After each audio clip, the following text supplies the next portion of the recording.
about opening day tomorrow, and what's your expectations for your team?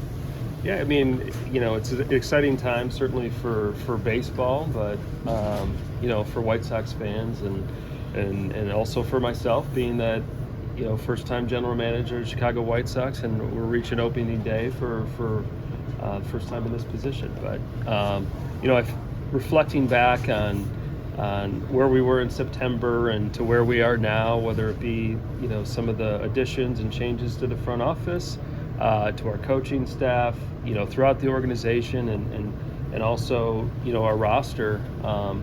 Spring training was a symbol of certainly a culmination of so many different things. To have it centralized in one place and bring it to life was enjoyable. I was really happy with Pedro and his staff, what they were able to accomplish in that 7-week window. But to now get to opening day, which starts tomorrow, when the games mean something, is another level of excitement. I feel good about the group that we have.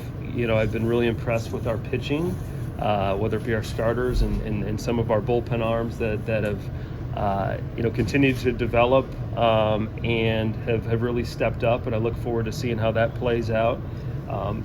Generally speaking, we've got a healthy group of position players, whether it be Benintendi, who had a nice spring training, looks good physically. Moncada was, he physically is in a good place. Defensively, he had a nice spring. Louis Robert looks good, and Eloy Jimenez and Andrew Vaughn. So that core group on the offensive side, I feel like is in a really good spot. And then what we prioritized heavily, going into spring training with our defense, feel very strong about our players up the middle, whether it be at the catching position, shortstop, second, and center field. That was a big focus of ours, and feel like we're in a really good spot to go out there and compete on a regular basis. Have you set your 26?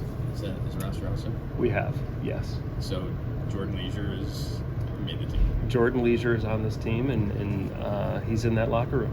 What did he show you during spring training? Jordan, even going back to when we acquired him at the deadline last year, obviously impressive fastball and slider. What we really focused on was adding a third pitch to combat left-handed hitters, and we played around with a curveball that he really took to, and took that into Arizona Fall League and was productive with it. You fast forward to spring training, and you had 3 really solid weapons for him to combat both sided hitters. And you look at all the arms that we had in spring training, I have a tough time finding a guy that was more productive than Jordan Leisure. So I love the mindset, love the stuff, and feel like he's going to be an asset for us in the bullpen. If you're a White Sox fan, Chris, what would your message be to them as far as how this team should compete, how you'd like it to work out? Yeah, I mean, I think that there's some really interesting and exciting arms, both that are starters and relievers, that are going to be able to really put us in a good position to win ball games. And then you look at the offensive potential. If we can get these players to be the players that they are, and post on a regular basis, if we can get our core lineup playing 140 plus games, I do feel like we're going to be able to go out there and perhaps win more games than people believe. So we've raised the IQ of this team without question. They're going to run the bases a certain way. We're going to be able to take the extra base. I think that our pitchers are in a good spot because of where we are defensively. Guys are going to be able to attack the zone because they feel comfortable, pitching to contact if they need to do that. So, from top to bottom, I think that we've got a roster that can go out there and beat any club on any night or any day. So, obviously it'll take time to really see what this team is capable of doing. It's going to take more than 26, It's going to take a full roster. We've got minor league players that are continuing to progress and are going to be knocking on the door. You're going to be able to help us at some point this season. But tomorrow's opening day, and we've got 26. And I look forward to seeing how, that game 1 starts, and then we'll focus on game 2. Chris, it's not often a team turns over its entire rotation. Is that the area where you're just as curious as everyone else? Because all 3, 4, 5, have come from different challenges, whether it be first-time starter or coming from Korea. Are you as curious as anyone to see how that fits together? I am. Yeah, I'm very curious, and I think fans should be as well. You look at Mike Soroka and what he was able to accomplish years ago with the Atlanta Braves as one of the top pitchers in the National League, and getting hit with those injuries and finally making his way back last year, and now to get a nice runway with us, and he's back to using his sinker more. And the other pitches were already pretty strong, but that sinker's a real weapon for him. So I'm excited to see how that plays out. And then you've got Fetty, who went over to the KBO and couldn't have had a better season, and he made a different. He changed up his attack there, and now to get the chance to see him back in Major League Baseball, to see how that plays out, I think is really fun thing to watch as a baseball fan, and certainly someone in this position. And then we've got Garrett Crochet, who's pitching tomorrow, and the stuff that we saw is reminiscent to what we saw in 2020 when he came over, and obviously that was a quick transition from college to the big leagues, and once he got up with the big league club, it was almost like every game he was available to pitch, you couldn't wait for Garrett Crochet to get into the game. So to be able to have him kick off tomorrow, I think is really exciting to watch. So, I highlight those 3, but you kind of move all the way down our pitching staff, quite honestly. And then you put that with a defense that can catch the baseball. I feel like we're going to be in a decent spot. Is it fair to characterize Crochet as an opener? Because when I mentioned it to him, that word, he kind of bristled. Like, no, I'm going to be pitching multiple inning type. He didn't say that, but that's his expectations. Yeah, and that's not surprising for him to say, and we expect him to be more than just an opener. Openers usually a 1 inning, perhaps two inning, type starter where we expect him to work deeper into games. The obvious thing to point to is that he hasn't started in some time, and we'll adjust accordingly. We're going to go out tomorrow and try to win that baseball game, regardless of how many innings he throws. But the expectation is for him to work his way deeper into a game. Should folks expect that he can do what for lack of a better term, regular starter can do in terms of workload from outing to outing, or is it going to be a little bit more conservative from your guys' end? Well, early on, I think we can expect him to go deep into games and be a standard starter. And obviously his feedback and the game will give us feedback as well as what he's capable of doing. So it's just something that we're going to have to keep our thumb on and read the situation, and a lot of it's going to be with the feedback that we gain from Garrett. Is there a plan in mind for the course of the season to have to kind of, again, for lack of a better word, limit him in what he's able to do from now to the end of the year? I think that there's a general framework that we have in mind, but this is a really talented pitcher in our game, and he was so convicted in wanting to be a starting pitcher for us, so I certainly want to give him a runway to do that. And what he's shown so far is that he can work multiple innings, and then we'll continue to build from there. When can you say that he's a number 1? When can you actually say he's a number 1 pitcher? I think he just needs to get there and start game 1 of the season before we start labeling him. Is he we know he's capable of being a frontline type starter, but that's something that is earned. And does he have the stuff to do that? He does. But there's more to it than just the label or the hope. But he's going to get the opportunity to show baseball what he's capable of doing as a starting pitcher. What was that conversation like? He didn't want to go into great detail on it, but when you had that with him about him wanting to be a starter, what was the basic gist of it you had with him? Yeah, I mean, it was really healthy dialogue, and you know, I asked him, you know, at this stage of your career, which direction do you want to go? And it was very clear that you know, he wanted to see if he could be a starter. And I said, listen, why don't let's treat this off season, you know, and let's prepare for you to be a starting pitcher. And if we have to adjust, we'll adjust. It's much easier to transition to the bullpen than it is, you know, bullpen to being a starter in season. So, you know, physically he's in a good place. I mean, he's stronger than he's ever been.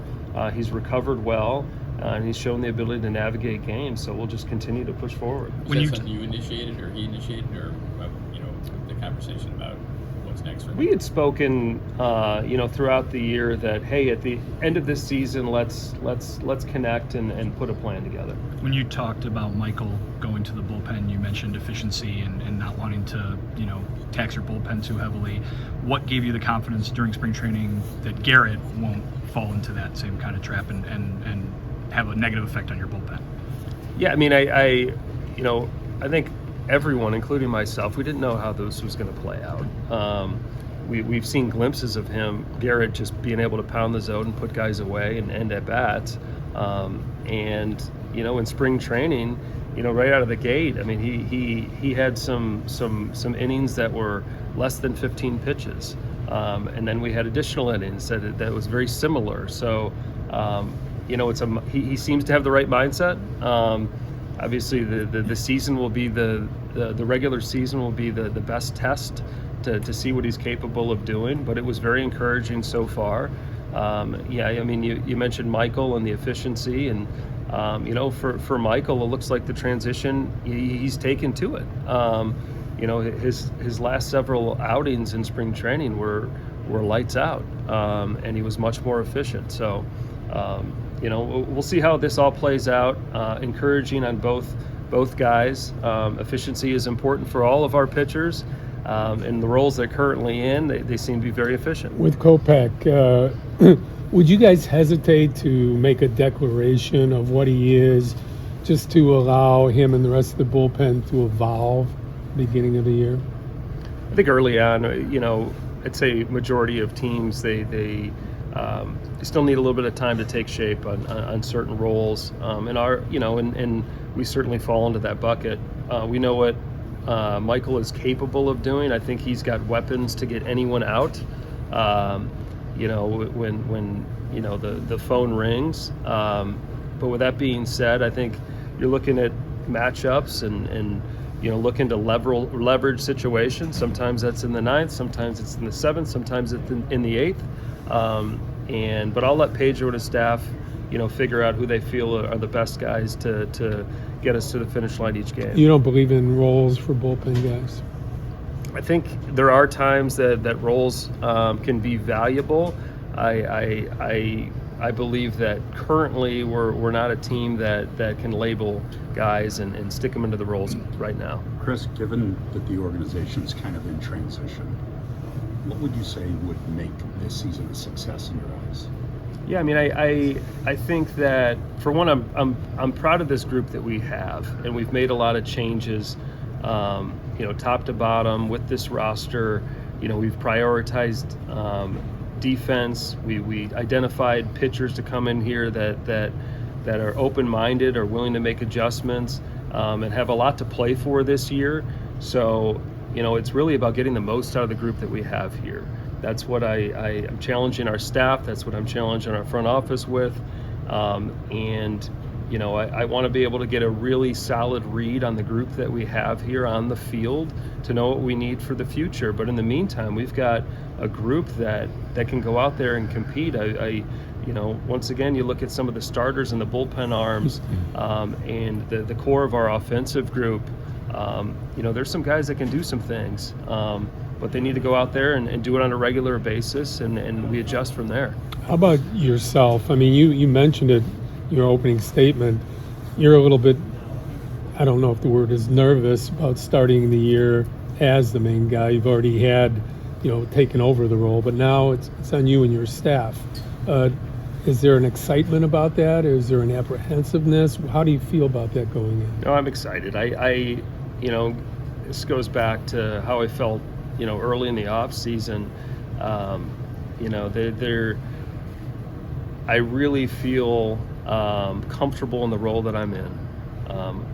I'm excited about the group that we brought in to help this organization, and it's an honor to get the opportunity to lead this organization. And I show up every day, and I'm excited to be here. And I think others would say the same thing. We push each other, we motivate each other, and feel like we're creating a healthy environment for our players to go out there and be the best version of themselves. You used the phrase raising the IQ a couple times with this team.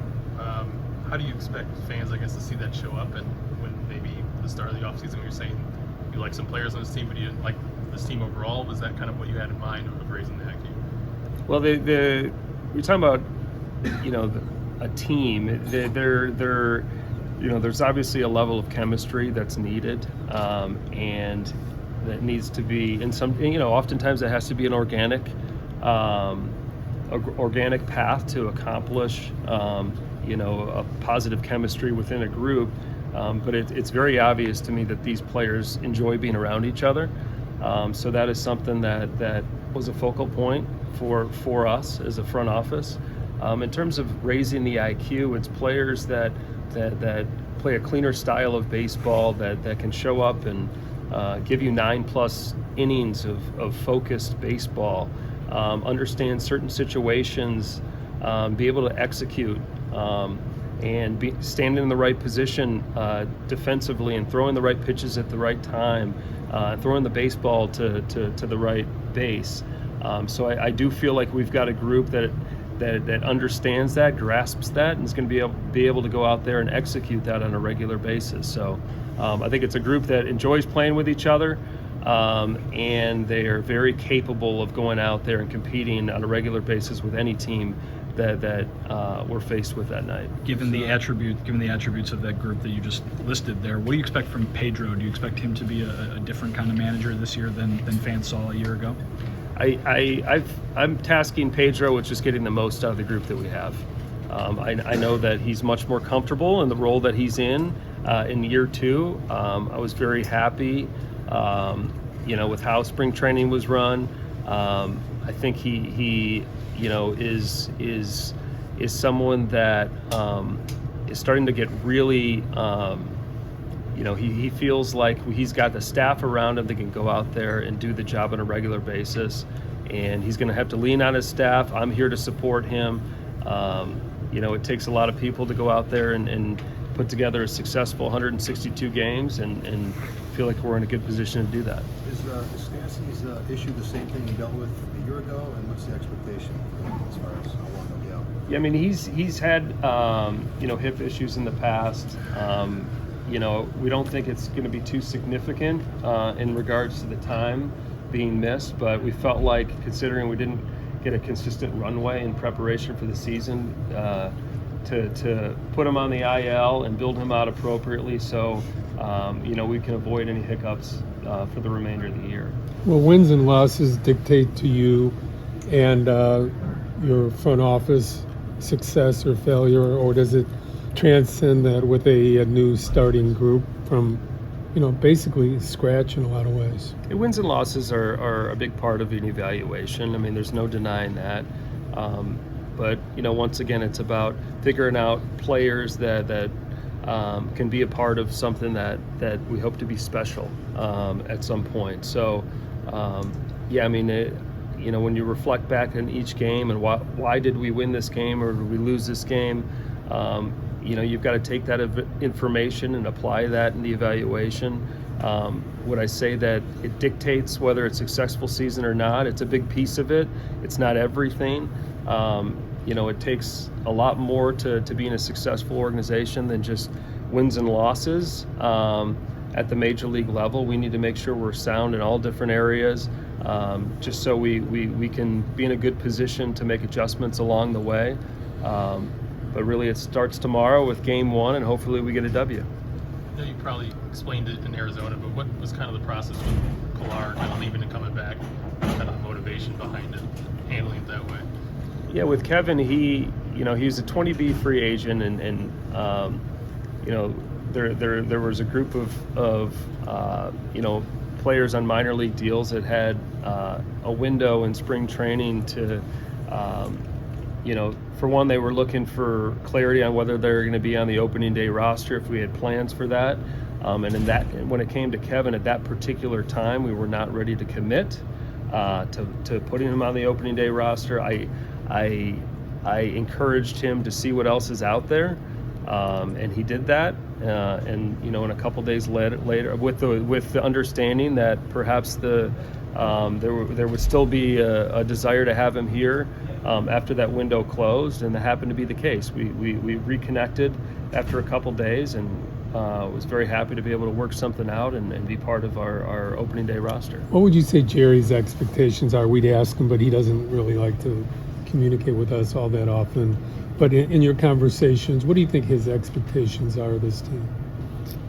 Much like myself, we want to, provide our fans a cleaner style of baseball and going out there and competing on a regular basis. And if we feel like we continue to stack up good decisions on a regular basis, both players and staff, that the wins are gonna show up. But I more than anything, do we go out there every night with the intention to win and execute the game and make adjustments along the way? Do you expect the fans to rally around you? Because after last season, there's a lot of apathy. How do you think you bring them back in the fold? It starts tomorrow. I think anyone that's been following the White Sox has a level of curiosity of what this team is capable of doing. And we've got some really interesting pieces in players that are playing for something significant in their own careers. So, we need to go out there and have a good one tomorrow, and then take that into the remainder of the series and just build on that and create momentum from the play that we have. Talk of a 9-man bullpen, at least to start out. Is that something that potentially helps you out with Garrett making his first start and not knowing you can't necessarily peg him in for 6 innings his first time out? Well, I think technically we don't, because of the off day, we didn't need to start the 5th starter until April 3rd. So in the meantime, it made sense to go with a 9-man bullpen and then adjust when that 5th starter comes around. So regardless of whether it be Garrett or anyone else, it just gives us protection for the early piece of the season.